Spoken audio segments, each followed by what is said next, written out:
आठवडाभर राज्यात घायवळ प्रकरण गाजतंय। गृहराज्यमंत्री तुमच्या अडचणीत आले, त्याच्यानंतर तुमच्या भेटीगाठी झाल्या, तुमच्या एका मंत्र्याचं नाव येतंय किंवा विधान परिषदेचे अध्यक्ष जे आहेत त्यांच्यावरती आरोप झाले की त्यांच्या सोयीने हे सगळे चालू आहे। व्हिडिओ समोर आले बरेच सगळ्या नेत्यांचे।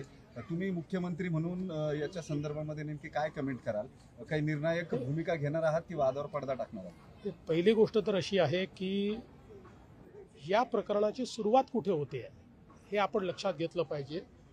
आणि ती सुरुवात आज सिद्धार्थ शिरोळे यांनी जी प्रेस कॉन्फरन्स घेतली आहे त्यात आपल्या लक्षात आली असेल की याची सुरुवात ही आहे की एक पासपोर्ट मिळवण्याकरता त्यांनी अहिल्यानगर जिल्ह्यामध्ये ॲप्लिकेशन केली आणि त्यावेळी तेव्हाच्या नेत्यांच्या राजकीय दबावापोटी त्यांना पूर्णपणे क्लीन चिट पोलिसांनी दिली आणि अहवाल सादर केला की यांच्यावर कुठलाही गुन्हा नाही।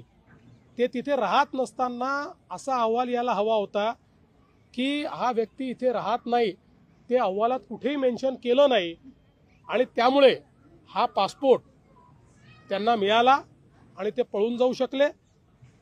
तेव्हा कोणाचा दबाव होता, निवडणुकीत त्यांनी कोणाचं काम केलं होतं, कोणाचा आशीर्वाद होता, या सगळ्या गोष्टी देखील समोर आल्या पाहिजेत।